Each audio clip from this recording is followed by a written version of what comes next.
Welcome to Telepathic TV.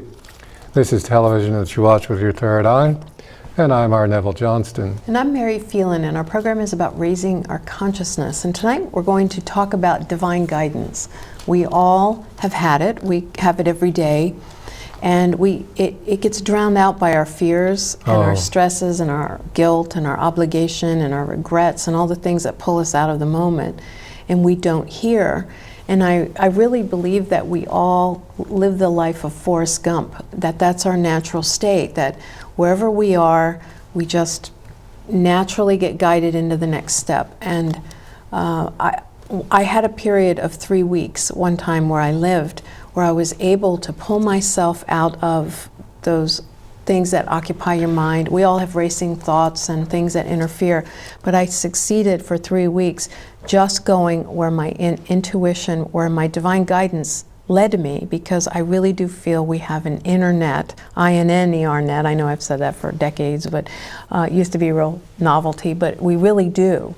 We have an inner guidance system, and that if we just follow it and listen, we move forward. But we're so distracted and out of the moment that we don't always hear it, and so then we get caught up with, is this guilt? Like we get an instinct to do something, but we don't know if that's ego, if that's guilt, if that's fear, if it's an obligation to somebody, or if it's something we really want to do or not want to do. That's why it's so valuable to practice all the things we speak on the show about banishing fear, guilt, doubt, worry, regret, and all those things that occupy your mind and keep you out of living in the divine moment where your divine guidance actually is. Well, that's brilliantly spoken. That's exactly. Well, thank you.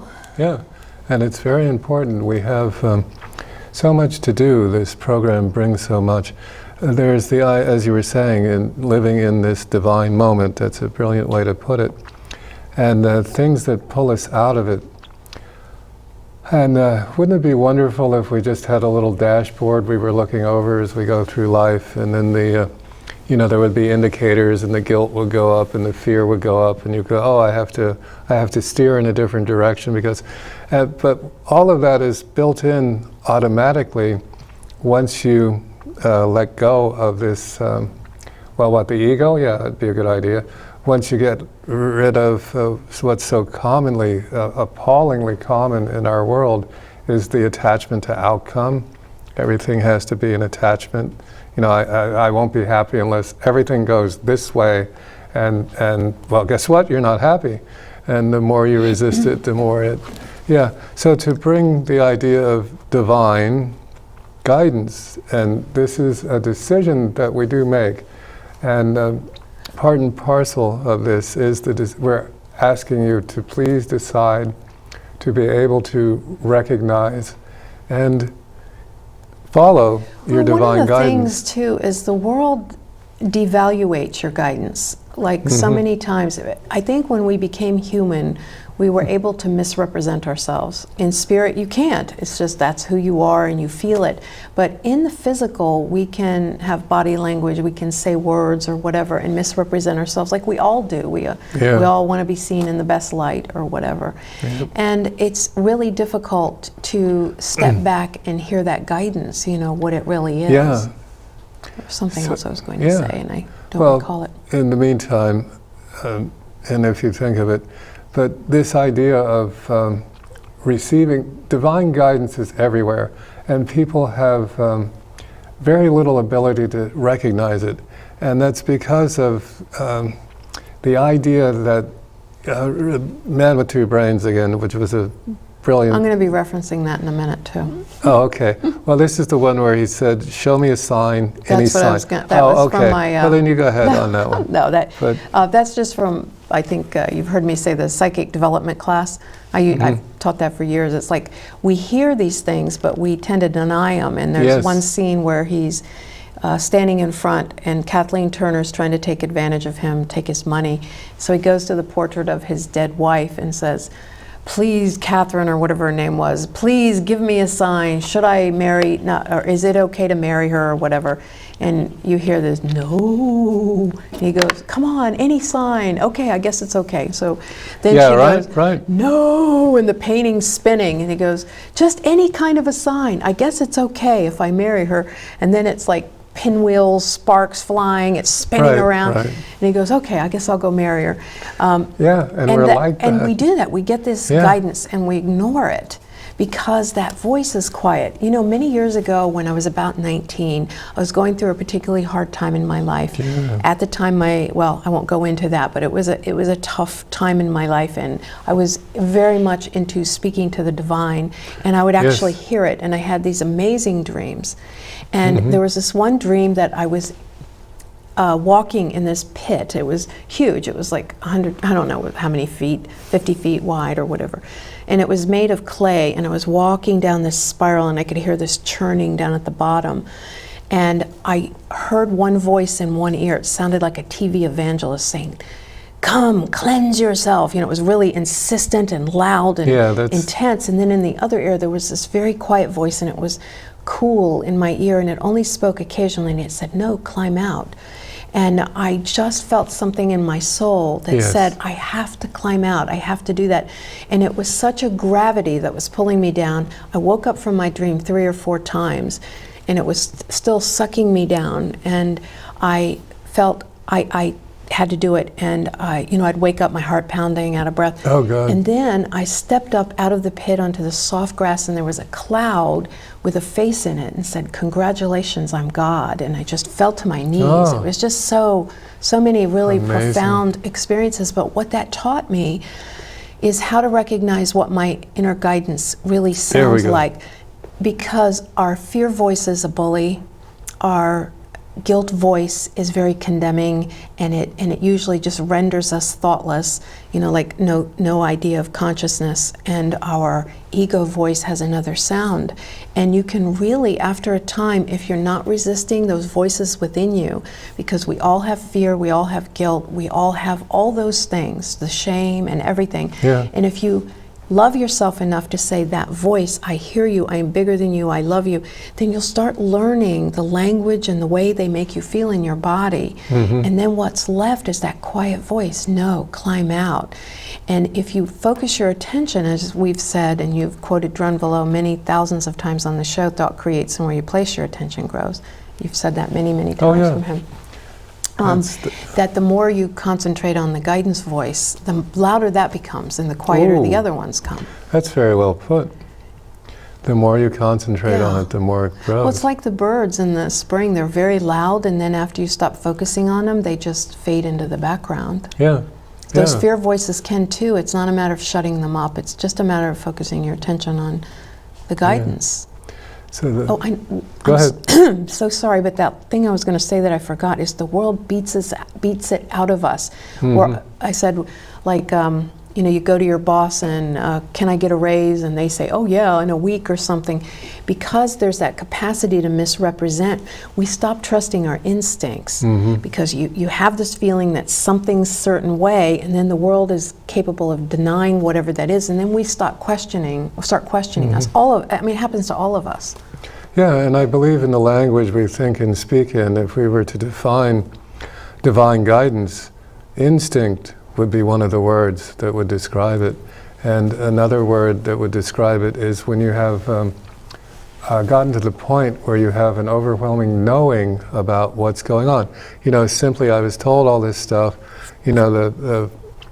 whatever the physician or something has said something, and you go, no, that's not it, and I'm not, whatever counsel you get.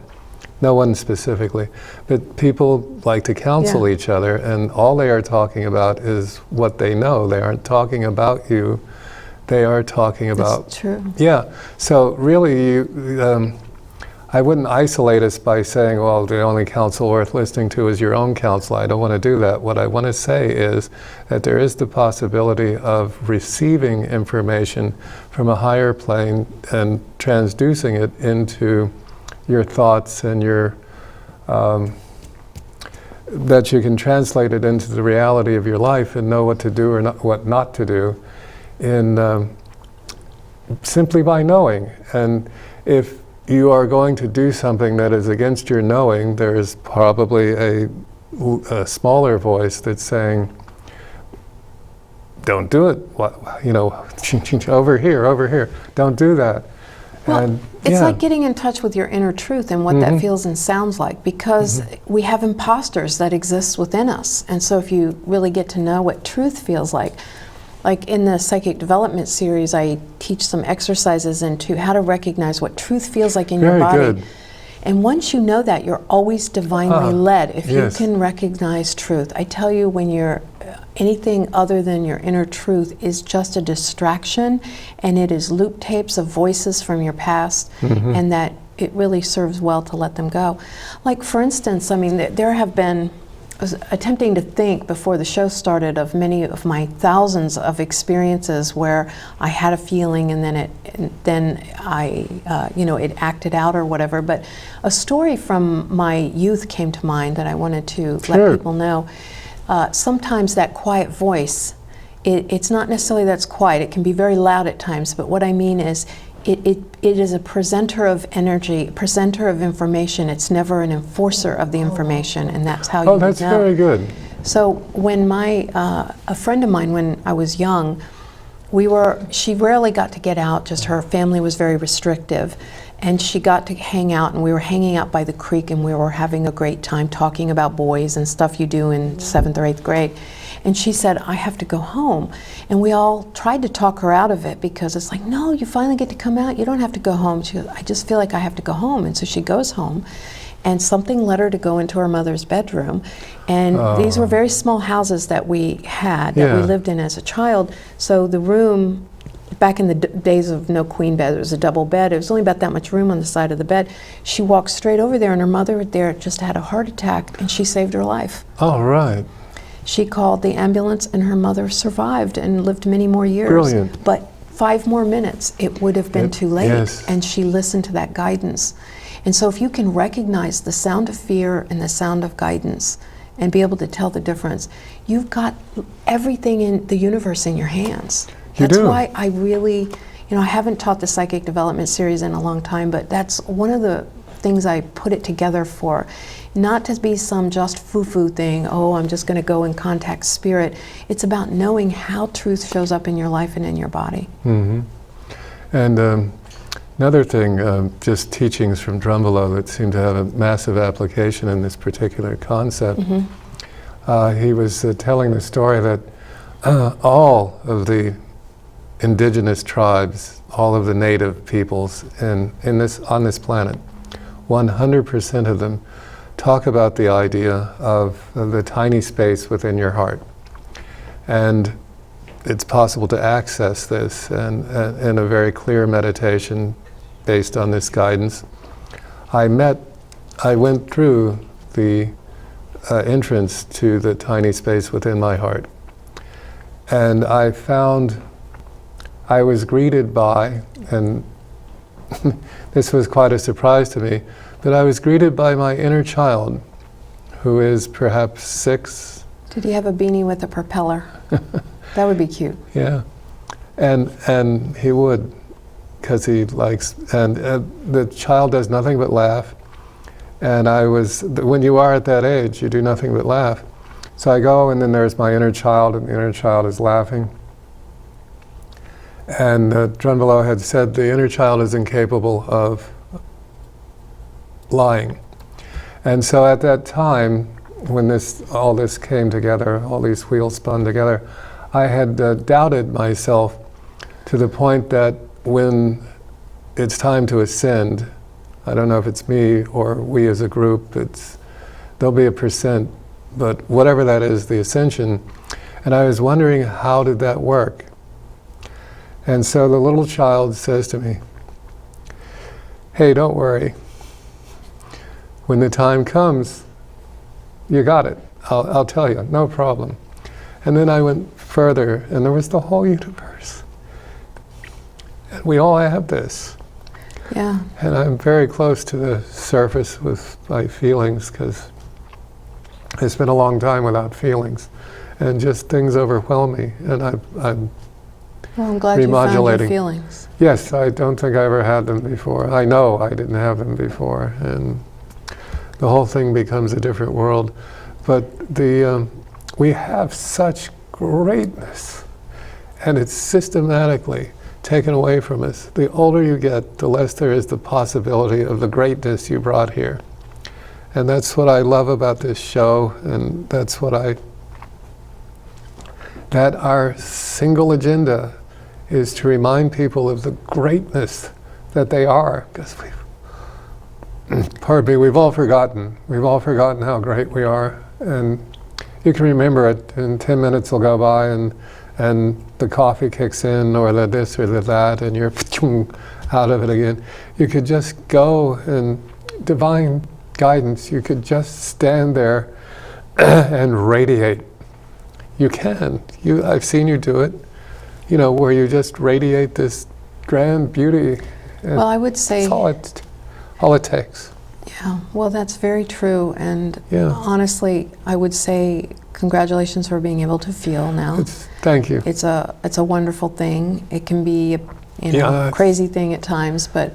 I'd rather have it than not. Yeah, well, I do too, and that's one of the reasons that I devoted my life to helping people through their feelings, because that's part of the human experience, and we need to have those feelings. And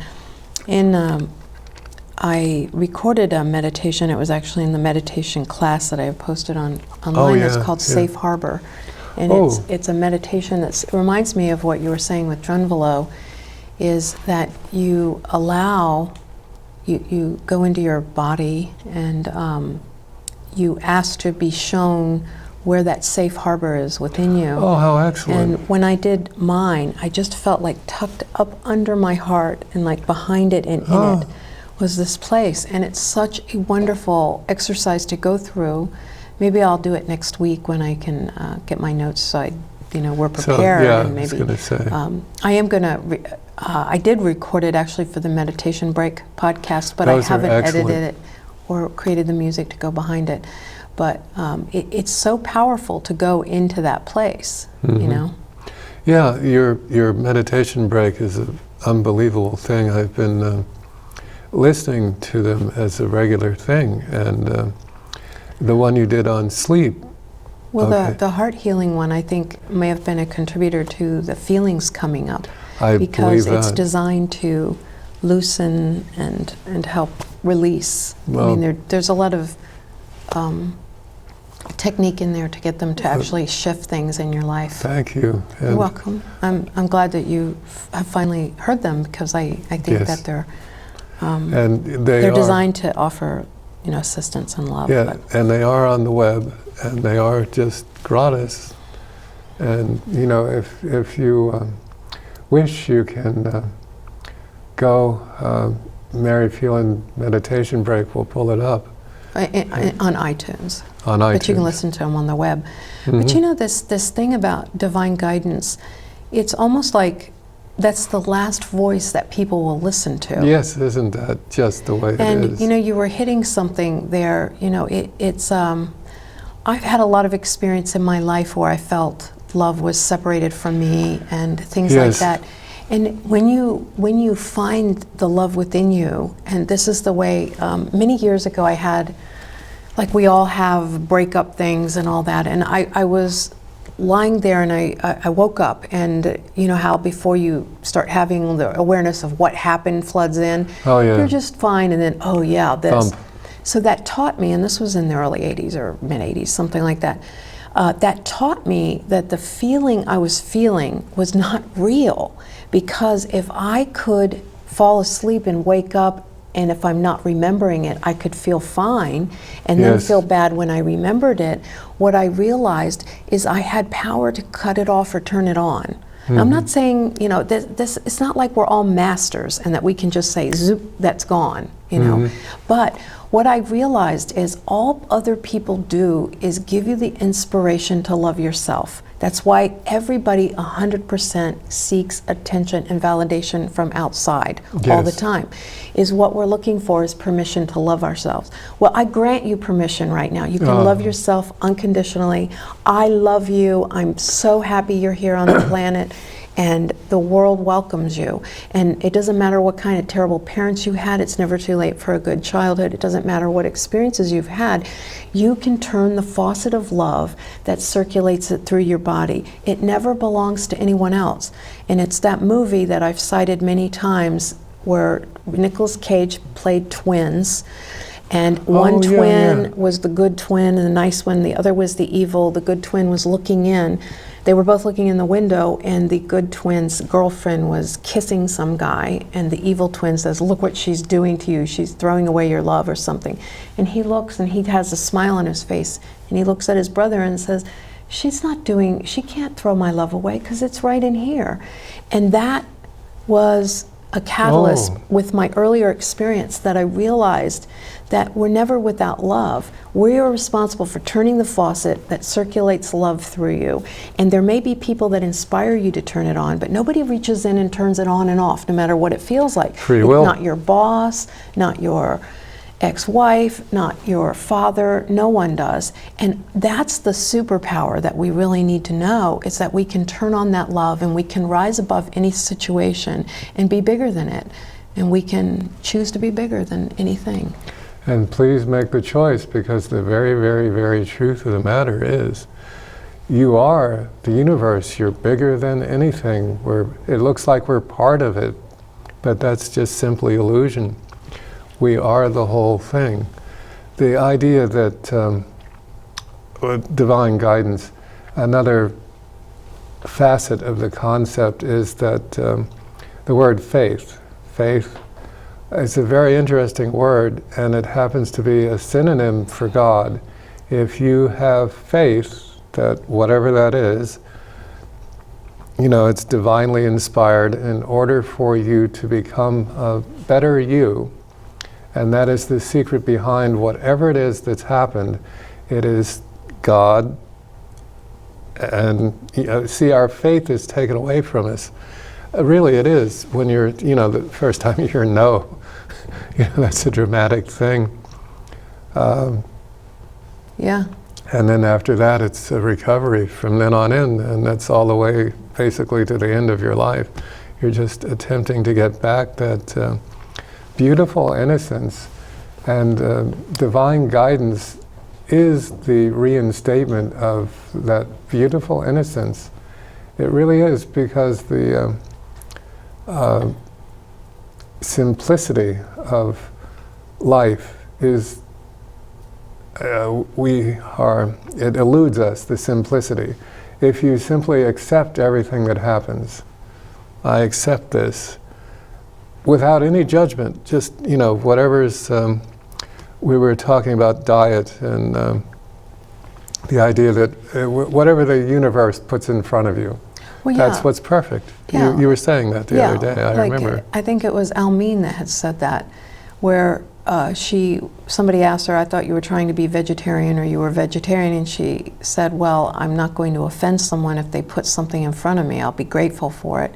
And it is true that there are people that are hungry, not to get weighing into the they're starving kids in China, eat your peas kind of thing, but there is a lot of truth that why disparage the life that was given, whether that was a vegetable or an animal, by being so militant about it. That doesn't mean you can't have your diet and eat it and everything. Right, you can choose choice.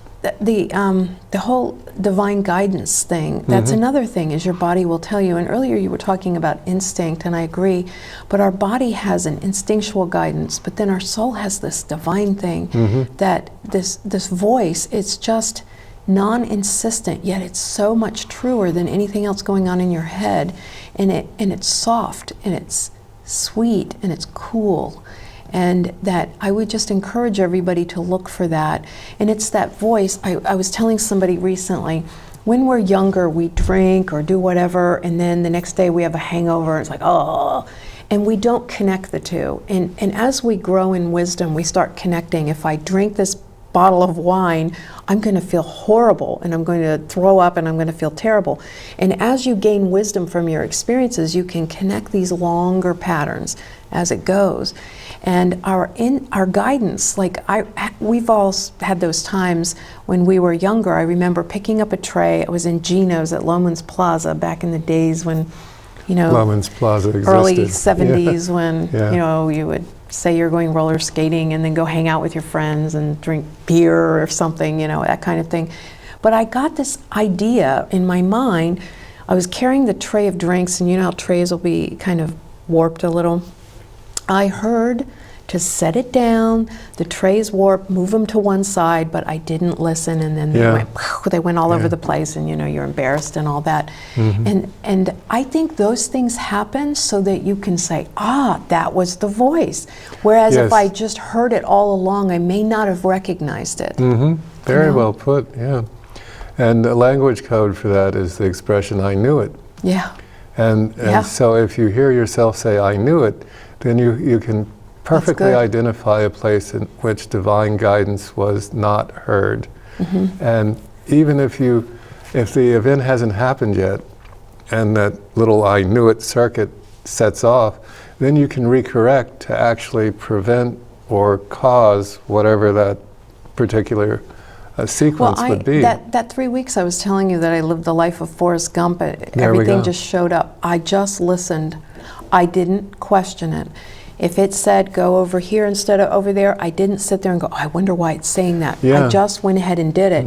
And it was bliss. I can't even explain to you. And then when something happened and I got shattered out of it, and then when I thought back on it, I think it was an experience to teach me. It's not like we are here and live that way all the time, or maybe we can.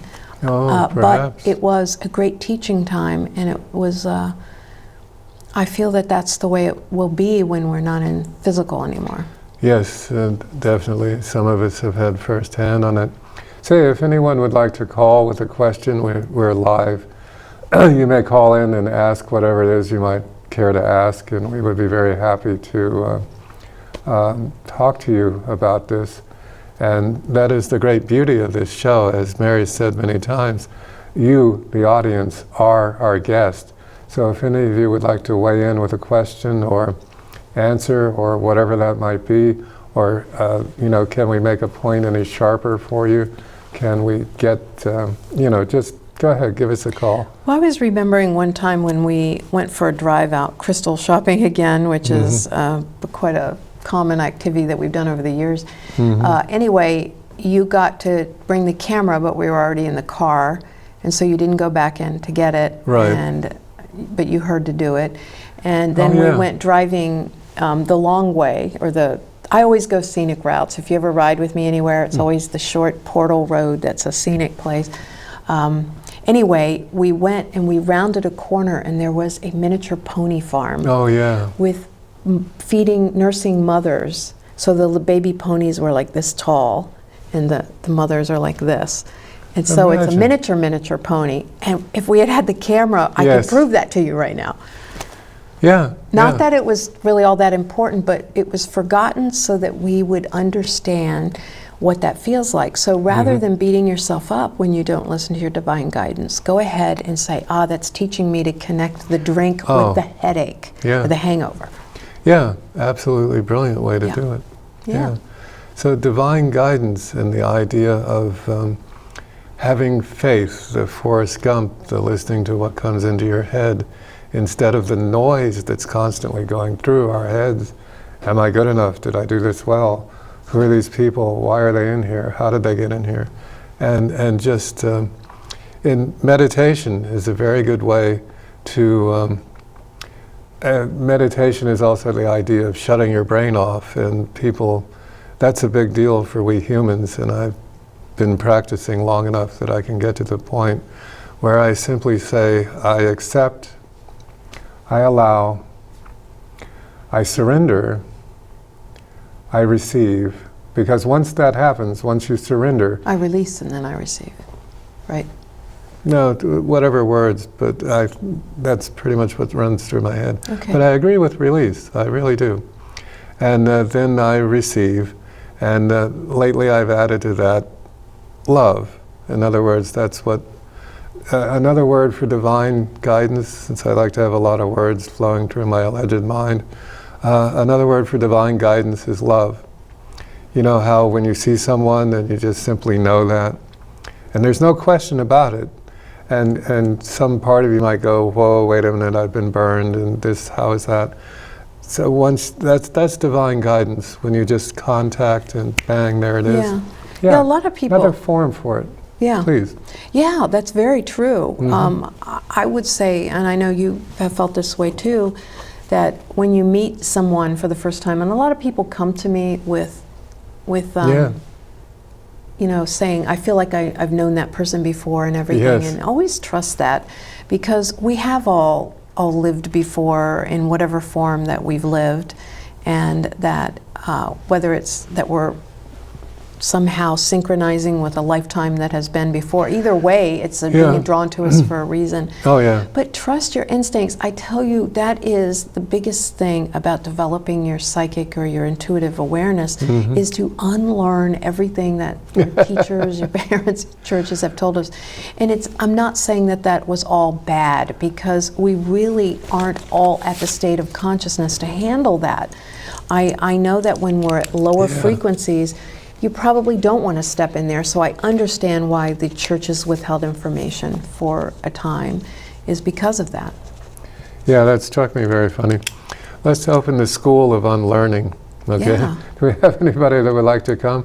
That's basically what we, everything school you or I of teaches that. It's, Right, it's you have- unlearning certain things, and then... And these things hold you prisoner, Yep. and they keep you in patterns that you've spent lifetimes in, and you don't have a clue, and you're looking for your posterior, but you're looking, you know, somewhere anywhere than your posterior. Yeah, no, it's time for this to come true, this to all open up. The world is ours. We occasionally I speak of galactic history and the fact that the human genome has been directly responsible, truly a tear, directly responsible for the decimation of 5 planets that I know of. And I'm not waning into conspiracy, because we can fix this. And you want to know how we fix the world, and you have spoken so many times of the Maharishi effect. If we fix ourselves first, but then that, Yeah, but I would rather fix myself on a planet that's not, we join together. And would you like to lead the audience to just whoever's watching us right now, and we do a moment where we just change the world, we just change the reality that we live in, so that this doesn't blow up another planet. Yeah. God, I don't want another planet. Well, okay, on my watch. Well, it's not your responsibility, number one, but I don't care. So, you know, sometimes that can be a big burden to feel like it's your... Okay, I so understand. how about if we just become, I would say, just visualize yourself expanding and holding the whole world within you, because the way we change outside is to change inside. And imagine yourself expanding and becoming bigger and bigger and more conscious, and most importantly, loving yourself unconditionally, because the outer world is only reflecting our inability to love ourselves. That's so important. And it is safe to love yourself no matter what has happened or will happen or whatever. And just allow the world to sit inside you and love yourself. Because inside will equal outside. Yeah.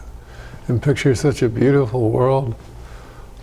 Yeah. Our world is so beautiful. Yeah. Yes, a beautiful world. Yeah. Well, I would invite everybody to do your, you know, your inner guidance. You know,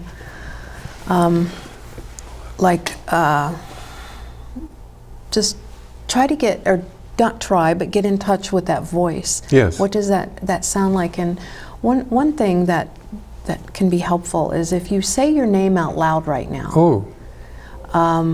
if you just say your name, my name is Mary, my name is Neville, my name is whatever, and you know that to be a truth within you, that that's your name. I mean, unless you have some other issues around your name, there's a certain feeling in your body when you say that. And if you were to say your name is George Washington and it's not, then there's another feeling in your body. And that there are a lot of things you can do every day to get more in touch with that voice and just allow it. We are also taught that that voice is that little devil that will make you eat the cake or do whatever. So we've camouflaged it with our teaching. And it's time to open up. Oh, absolutely. Do that. Anyway. Another aspect of this is the, another word for divine guidance, I may have said this earlier, but that's love. And that's what is so attacked. We are so trained.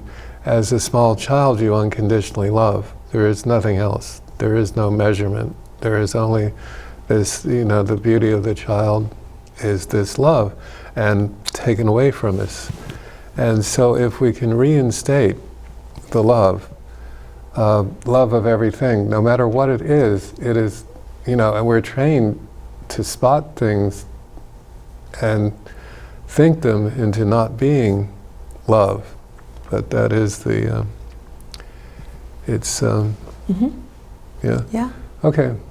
Yeah, we'd invite people to call in and maybe give some stories of divine guidance. Ooh, good where one. People have just found things, and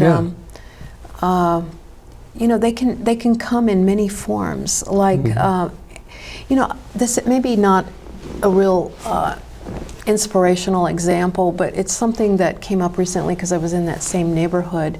But a number of years back, I was walking by this particular truck, a pickup truck, and I had a feeling that the person driving it may not have all the best intentions. Ooh, yeah. So I wrote down the license plate, and then there was an incident like 6 months later, and I was able to share my stuff with the police, and I've learned how to write those things down now. That may have prevented some really other things happening. And what I'm saying is that guidance did not make sense to me at the time. It felt invasive to write someone's license plate number down when I didn't. I just really am respectful of other people on so many levels, and it felt invasive to write a license plate number down, but I just felt something to be true. And as long as we question it and we judge what we're feeling as true, and the world wants to make us crazy, I cannot tell you how many hundreds or thousands of people at sessions I've done. I've done many thousands of sessions with people over the years, and I would say people will come in and say, I had a feeling that this was happening, but they were telling me this. And we do that at work. We'll have employees, and the employee is not really sick that day, but they're calling in sick. It's just everywhere. It's yes, your car will be ready at 2 o'clock, or yes, I'll be out Friday to start the painting job on your house. It's so many things that we know, but then we've given such credence to these words and these tangibles that we just ignore it. And that's why women, over time, have been associated with the moon, and the men with the sun, and the sun is this happy, bright, powerful thing, and the moon is this lunatic type thing, is because women have just the way the female brain is made, and men have many talents themselves. So this isn't a comparison. It's just a statement of different talents that women tend to feel in a more whole room, whole brained way. And so they know things sometimes. And they're not tangible. And I used to describe it like, you're talking down here and you've got this information coming up here, but if you try to reference that to somebody that's only thinking down here, it just looks like you're insane. And it's all creative people, it's the same thing. Yeah, artist, anybody who's creative is regarded as a lunatic. Yeah, and isn't that just so the opposite of what things could be? Because we must have our creative people. Otherwise we're stagnant. There's no progress. It's just a death sentence. So if you are a creative person, own it. You're more advanced in so many ways. People don't understand this. And so divine guidance, and to recognize it, and what else? Someone do call in, just tell us a story where divine guidance either worked or failed. Oh, I'll tell Carol's story. Oh, okay. Carol is in spirit now, but we love her and honor her and thank her for her stories. She had a phenomenal spiritual connection. Well, she had flown into some airport, and she and her son were getting ready to fly back, and the flight was overbooked. And so they offered people to fly to Boston, spend the night, and they would put them up in a hotel, and they could fly first class home the next day. And her son said, "We don't have anywhere to go. We've never been to Boston. Let's do it." So she walked up to the counter to say, "Yes, I would take the ticket." And she corresponded with the angel Ariel, I think, at the time. And so the angel told her, "No, just no." So she just turned around, and her son said, "Why?" and all that. She goes, "No, I'm just not going to do it." And that turned out to be one of the planes that went into the World Trade Center that she would have been on the next day. So it wasn't the right thing for her to do. And one time I was riding in my car. I had a Chevette, and if you guys remember Chevettes from the old days, remember they would, if you ran over a piece of bubble gum, they kind of stopped. Or you could, one time, instead of shoveling, 4 guys just picked it up, moved it over the snowbank for me because I was stuck. It's that tiny. And I was sitting at a light, and there were hedges here. And the light turned green, and I pressed on the gas to go. And over the radio, this voice said, "Stop!" And it scared me so much, my foot automatically stopped right as a big GTO. And you guys know how heavy those things are. You guys remember GTOs? You guys remember GTOs. Big, huge one. Went about 45 or 50 miles an hour through the red light. And if I hadn't stopped, that would have been right where I was sitting. And I would have either been killed or severely injured minimally. And so we do get this guidance around us all the time. And if we're not hearing it, it would, and it's important for us to, it will get stepped up. It will get loud. And there are stories of divine intervention where I was, if there had not been this divine intervention, a car would have hit me. I was in the door putting the baby in the, in the baby seat, and I saw the car move, but if it hadn't, I would have been cut to pieces by the door, right in front of my... It's a miracle that we're all alive, Isn't really. it? I remember us talking years ago about driving down the road, just at any moment, where we have cars passing us and everything, and the fact that we're safe. There is a force there's a force greater that is putting things together, healing and giving life to, than there is a force that's taking apart or tearing apart. Yes, And even tearing apart has its purpose, but I'm just saying. I would paraphrase, what was her name? Helen Keller. And she said, although the world is full of unfortunate events, it is also full of getting over it. Yeah. Which was an amazing thing for someone in her position. Yeah. I didn't. May I see? Sure. I think we're getting ready for the duck. Duck is on the way. Okay.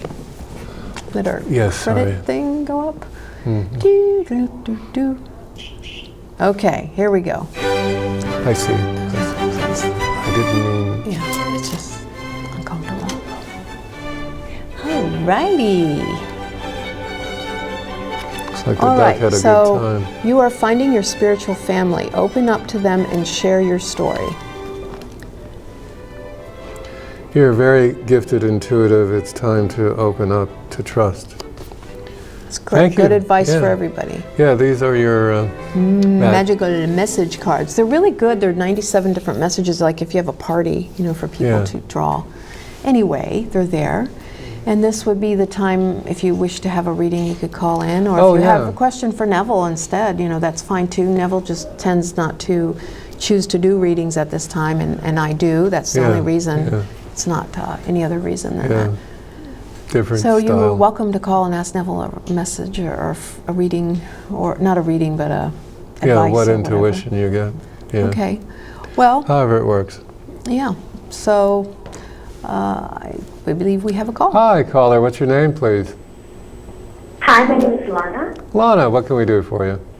I would love just a reading from Mary, if possible. Sure, thank you.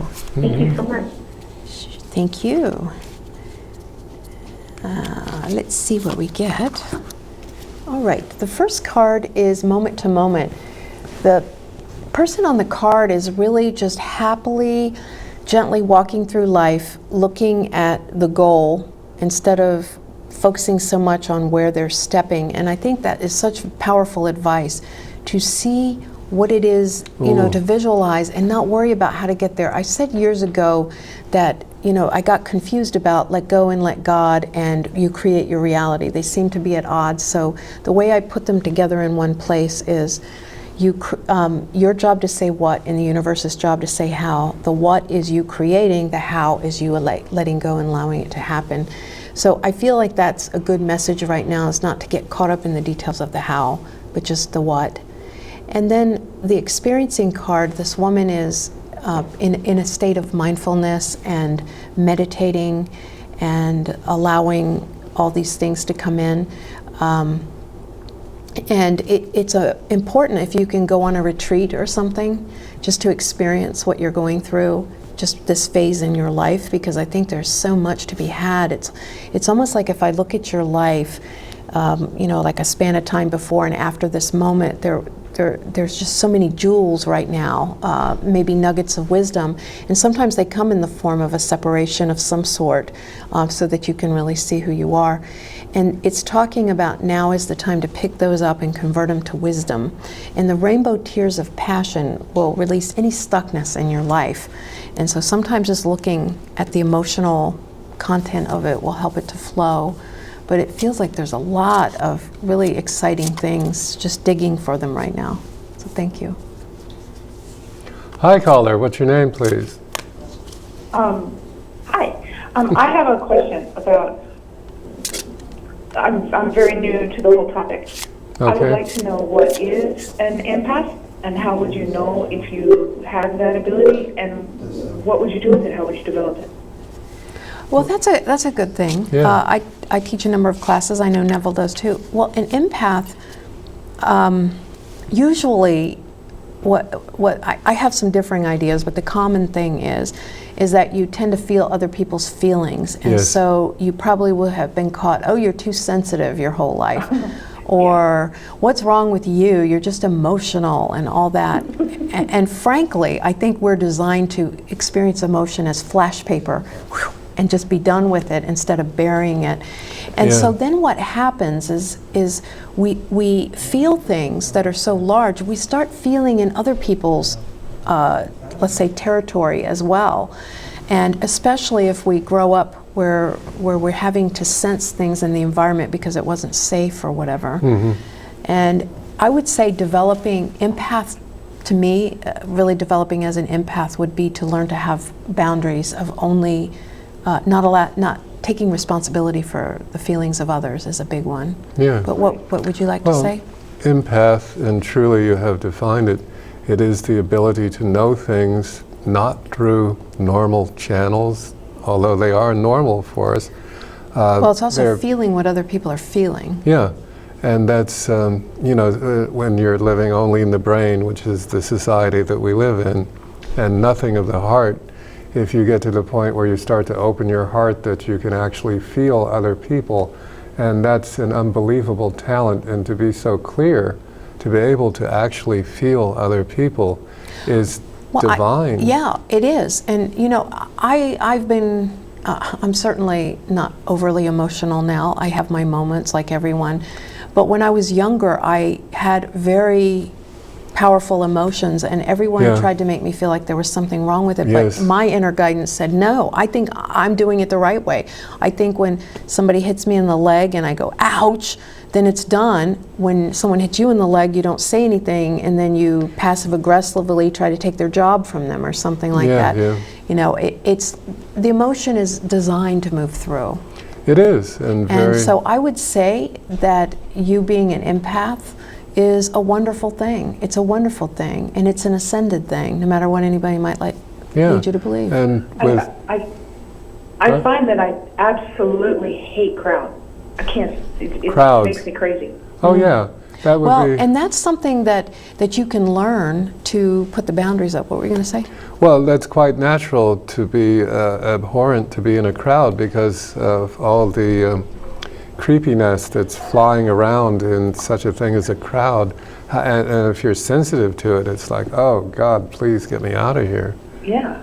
Yeah, and so avoid crowds, I agree. Why, the whole point is to find a quiet place. Well, a guy that I had learned some meditation from, that was from India many, many years Oh, ago. how lovely. He said that when he was in India, he didn't learn in a quiet little room. He learned to go into deep trance meditation in the marketplace.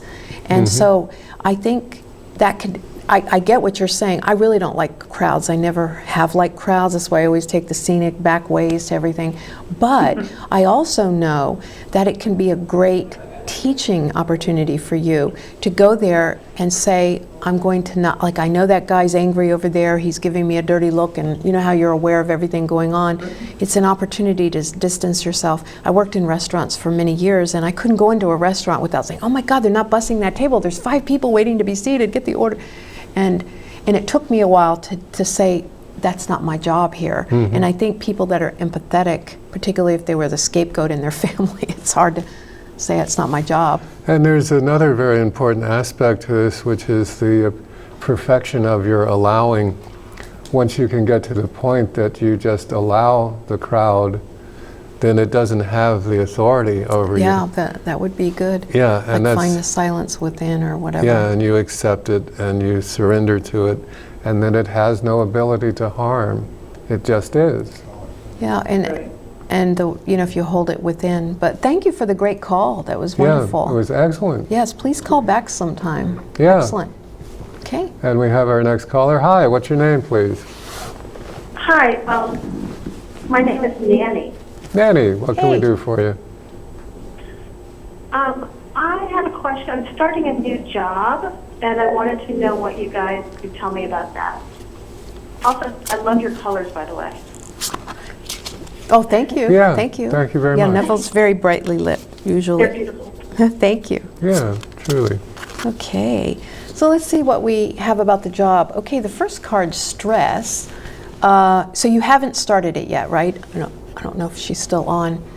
One of the things that this card stress teaches us is that person's juggling and he's scared of being popped and hitting the ground, and yet, the monkey might pop it, but if you just step off the bubble, nobody can do anything to you anymore. And so it's just saying, don't worry, don't stress, that really is a construct that is assuming that there could be something wrong with us or something like that. And so it's saying just to relax into it, that you have all the skills you need, all the skills that would be necessary, and that this is also a card of long-term, of longevity, and so that you could go a long way with this if you choose. Certainly you don't have to, and things can change and all, but this is saying that it has that potential.